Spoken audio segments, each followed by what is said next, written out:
Bienvenue dans cette nouvelle vidéo sur ma toute nouvelle chaîne Prendre son envol by Séverine Angel. Bienvenue dans cette mini-série sur les blessures émotionnelles qui empêchent d'être soi. Aujourd'hui, nous allons aborder la 4e blessure de l'âme, concept élaboré par Lise Bourbeau. Avant de démarrer, pour ceux qui ne me connaissent pas et qui viennent d'arriver sur la chaîne, je vais vous faire une petite présentation, mais très rapide, de qui je suis. Donc, Séverine Angel. J'aime me présenter comme une exploratrice de l'être. Je suis passionnée par l'être humain et son fonctionnement. J'ai moi-même traversé les 5 blessures de l'âme. C'est aussi pour ça que ça me tenait à cœur de vous présenter chaque blessure. Et j'accompagne les êtres qui se sentent prêts à faire la paix avec eux-mêmes, à réapprendre à s'aimer tels qu'ils sont, pour pouvoir aimer les autres tels qu'ils sont aussi à leur tour, et du coup de rayonner toute sa lumière et de vivre une vie tellement plus légère, plus fluide, plus en adéquation avec qui l'on est soi-même. Ma croyance, et je la repartage aujourd'hui, c'est que nous sommes venus nous incarner sur Terre pour évoluer sur notre propre chemin personnel. Et donc à travers ces 5 blessures, on va pouvoir voir comment les choses se déclinent et aller explorer comme ça chacune. Donc aujourd'hui, nous allons explorer la blessure d'humiliation. La blessure d'humiliation qui crée le masque du masochiste. Alors c'est des grands mots et c'est important qu'on aille un peu les simplifier et voir qu'est-ce qui se cache derrière. Allez, c'est parti. Alors, la blessure d'humiliation, qu'est-ce qu'on entend par humiliation? Humiliation, c'est le fait de s'être senti rabaissé, dénigré euh, par un comportement ou par une action faite par quelqu'un d'autre. C'est souvent aussi des actes qui ont été commis en présence d'autres personnes. On le repère assez souvent, mais ça peut être aussi dans l'intimité sans qu'il y ait forcément de spectateurs. Pour Lise Bourbeau, elle rejoint un peu ma croyance, c'est-à-dire que pour elle, l'âme a décidé, avant de s'incarner sur Terre, de quelle blessure elle avait envie de guérir, de nettoyer, de libérer. Et sauf que évidemment, on s'en souvient plus une fois qu'on s'est incarné sur Terre. Et donc, sa vie va être parsemée de situations qui vont lui permettre de revivre cette blessure pour pouvoir la guérir, en prendre conscience, l'accepter, se pardonner. Alors, en ce qui concerne la blessure d'humiliation, elle repère que cette blessure se rejoue finalement ou s'éveille entre l'âge de 1 et 3 ans avec le parent ou la figure d'attachement qui nous a accompagnés sur notre autonomisation. Ce qui veut dire que les personnes qui nous ont qui ont pris en charge nos besoins physiques. Donc ça veut dire que c'est tout ce qui concerne le fait de s'habiller, de manger, d'acquérir la propreté. Donc c'est tous ces moments-là où en fait il peut y avoir la blessure qui s'active par des remarques, par des comportements d'humiliation ou des moments où on se sent rabaissé ou critiqué ou par des moqueries aussi.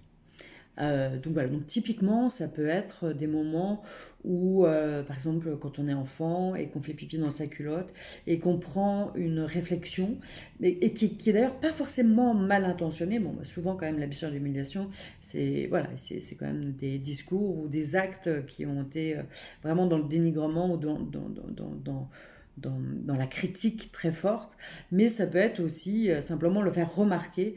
Et là, ça génère une honte chez l'enfant qui, du coup, vient s'inscrire à l'intérieur de lui et qui va se rejouer comme ça au fur et à mesure dans sa vie d'adulte. Alors très souvent, c'est une blessure qui va se rejouer. On s'est senti rabaissé, humilié par un parent, par un professeur, par rapport à ses résultats ou par rapport à ses échecs, qui sont appuyés ou par rapport à un camarade aussi, parce que les enfants sont pas tendres aussi les uns avec les autres.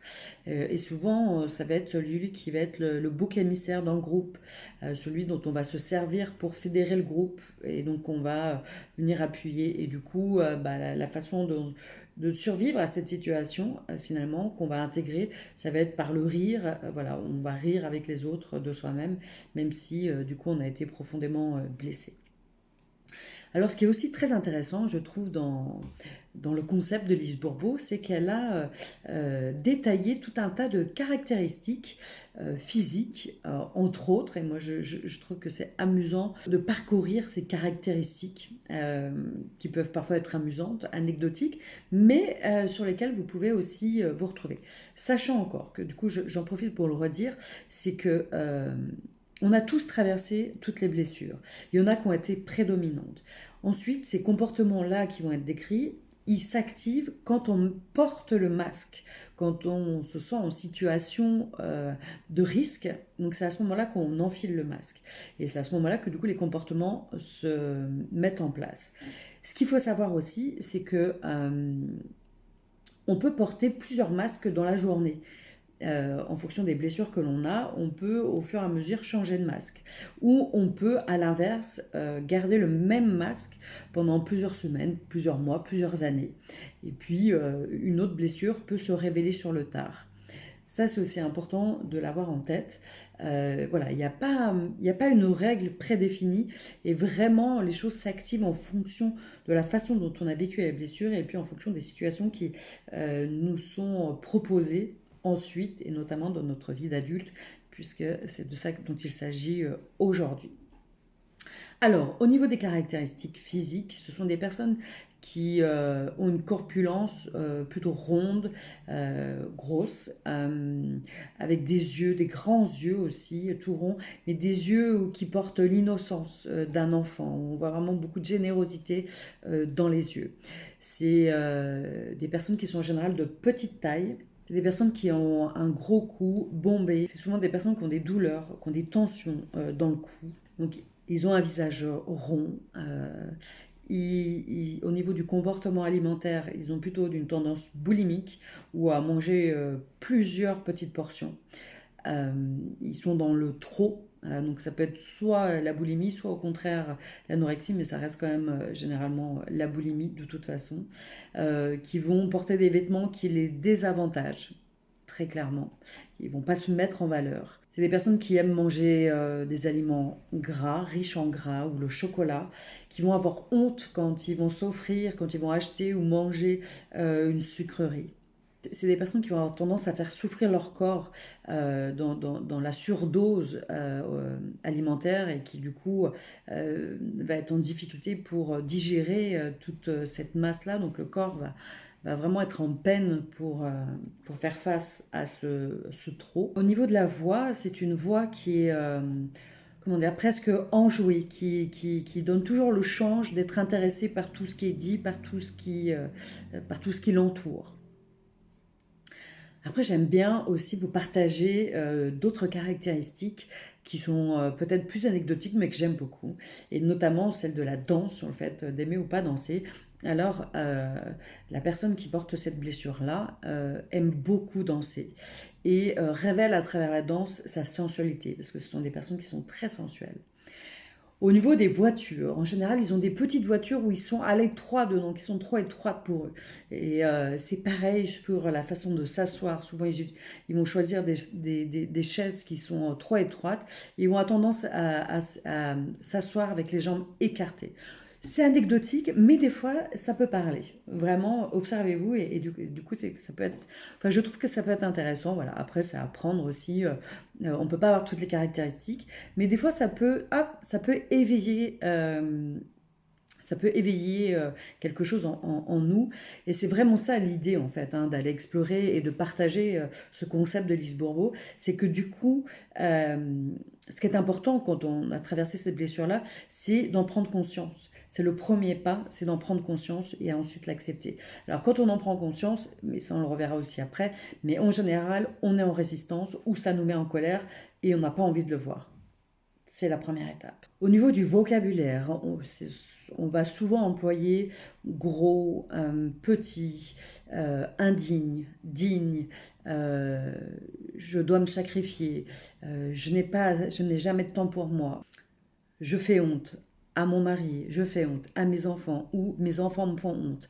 Il y a vraiment aussi quelque chose qui tourne autour de la honte. La plus grande peur de la personne qui souffre de la blessure d'humiliation et qui a créé le masque du masochiste qu'on va voir juste après, c'est la liberté. Sa plus grande terreur, c'est la liberté parce que c'est l'illimité, ça représente l'illimité. Et du coup, comme vous allez voir après, comme il y a une forte tendance à être tout le temps occupé, à ne se laisser aucun espace. Du coup, la liberté, tout d'un coup, c'est comme s'il n'y avait plus de limites. Et comment on existe si on n'est plus au service des autres. Donc la liberté est vraiment quelque chose qui a un côté terrifiant pour la personne qui a traversé, qui souffre de cette blessure émotionnelle. Le masque du masochiste apparaît comme un mécanisme de défense et du coup on le porte quand on se retrouve en situation de risque, c'est-à-dire qu'avec la crainte qu'on puisse revivre cette blessure d'humiliation, donc la peur d'être de nouveau humilié ou rabaissé. Et donc pour éviter ça, ce masque met en place un mécanisme de suradaptation. Et du coup, même si on connaît ses besoins, parce que la personne qui souffre de cette blessure connaît ses besoins, mais elle les oublie au profit des autres. Et elle va anticiper les besoins de son entourage. Et elle va se charger elle-même d'obligations, d'engagements, qui fait qu'elle aura plus du tout d'espace pour elle et pour être à l'écoute d'elle-même. Parce qu'elle a l'impression de pouvoir exister en étant au service des autres. Et du coup, elle ne laisse pas d'espace, elle ne laisse plus d'espace à la possibilité de vivre une situation d'humiliation où on pourrait la rabaisser puisqu'elle est au service. Donc elle a une capacité d'altruisme incroyable. Ce qui est aussi intéressant à repérer, c'est quand chaque action ou chaque agissement est orchestré par la peur d'avoir honte ou d'être humilié ou d'être abaissé. Là, à ce moment-là, c'est un signal que l'on porte notre masque.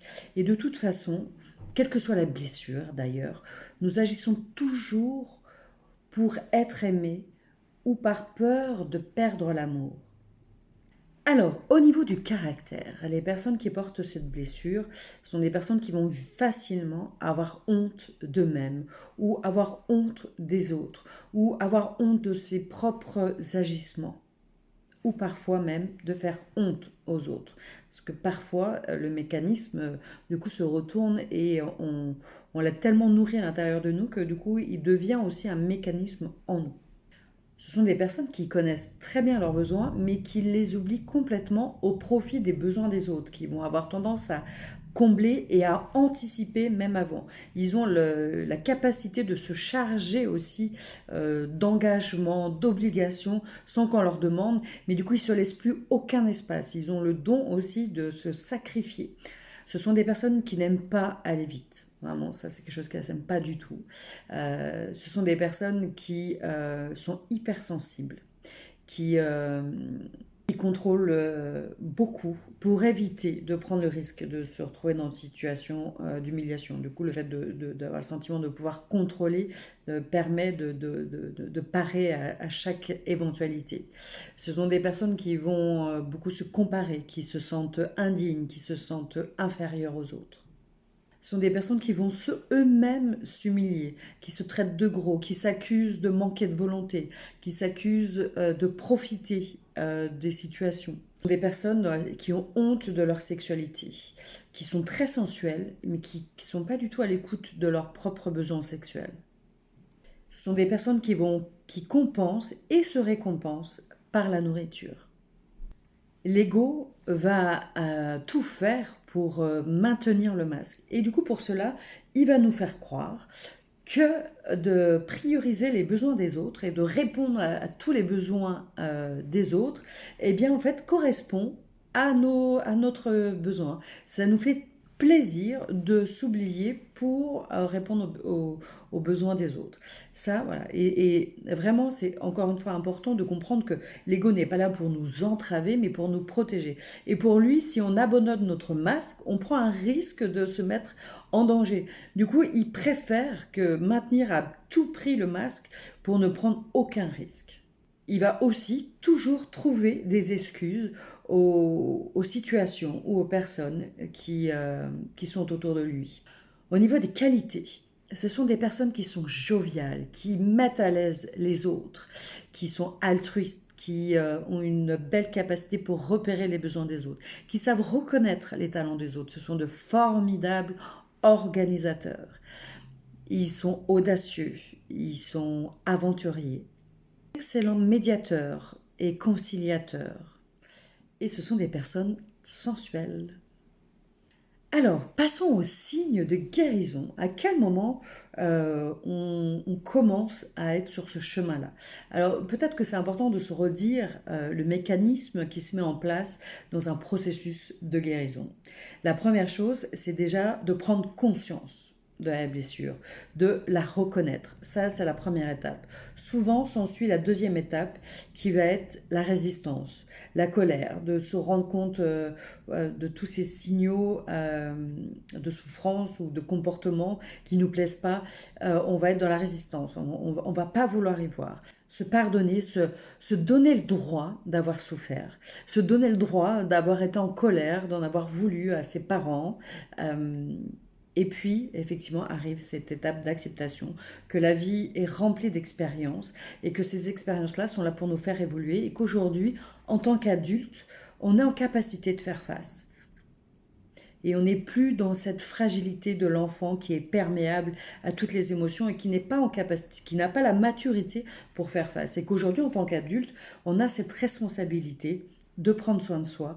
Les signes spécifiques aussi à la blessure d'humiliation, c'est quand on commence à se poser la question, avant de dire oui aux autres, de se poser la question si c'est en accord avec nos propres besoins. C'est quand on se charge moins, qu'on en met moins sur les épaules, qu'on s'autorise de la liberté, qu'on retrouve dans la liberté dans notre emploi du temps.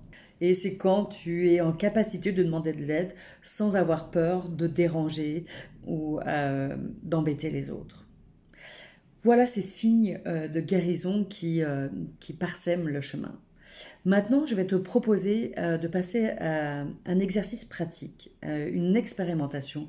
J'aime bien vous permettre de faire ce premier pas de guérison vers vous. Ce que j'avais envie de vous proposer pour soigner, prendre soin de cette blessure, c'est de vous proposer un moment de pleine conscience. Alors, pour cela, pourquoi ce moment de pleine conscience? Parce que la plus grande peur, c'est cette liberté. C'est cette liberté du vide, finalement, qui fait peur aussi. Et ce moment de pleine conscience, c'est aussi de réaccueillir l'instant présent et de se reconnecter à l'instant présent. Alors pour cela, il y a plusieurs possibilités. Vous pouvez choisir une méditation, faire un temps de méditation.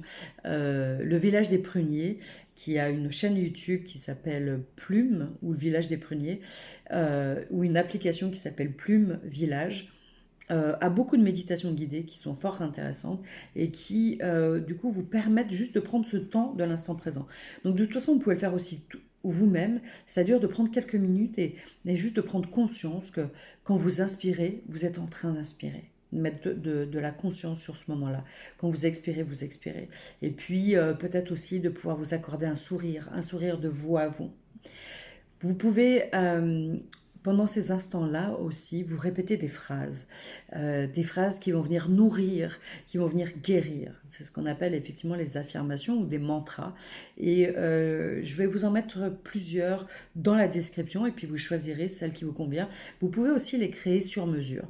Je vais quand même vous en partager là quelques-unes que je trouve complètement adaptées à cette blessure d'humiliation. Et c'est vraiment l'idée de se les dire à soi avec toute la bienveillance et la compassion que l'on peut s'accorder. Je m'autorise à me pardonner et à me libérer de toute honte. Je suis fière de la personne que je suis devenue.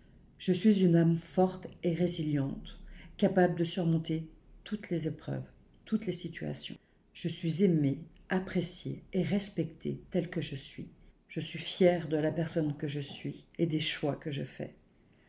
Désormais, je suis le garant de la sécurité de mon enfant intérieur. Voilà quelques exemples d'affirmations positives qui vont venir comme ça nourrir. Ce qui est important en fait dans les chemins de guérison, c'est de nourrir, de choisir ce qu'on a envie de nourrir. Est-ce qu'on a envie de nourrir nos peurs ou est-ce qu'on a envie de nourrir notre vase d'amour, de paix envers soi, d'estime de soi? Parce que dans les blessures, en fait, ce qui a été attaqué, ce qui a été fragilisé, c'est notre confiance en nous, c'est l'amour que l'on peut avoir pour soi, c'est la paix avec soi-même. Donc voilà cette proposition pour cette blessure d'humiliation. J'espère que du coup cette vidéo vous aura apporté quelques éléments de réponse. Bien sûr, tout cela n'est pas exhaustif, il y a plein d'autres paramètres, mais j'avais envie de vous faire une petite synthèse, un petit condensé de cette blessure, concept de Lise Bourbeau. Je rappelle, si vous voulez aller plus loin, vous pouvez lire aussi son livre, Les 5 blessures de l'âme. Nous, on se retrouve tout bientôt pour la dernière blessure, qui du coup sera la blessure d'injustice qui crée le masque du rigide.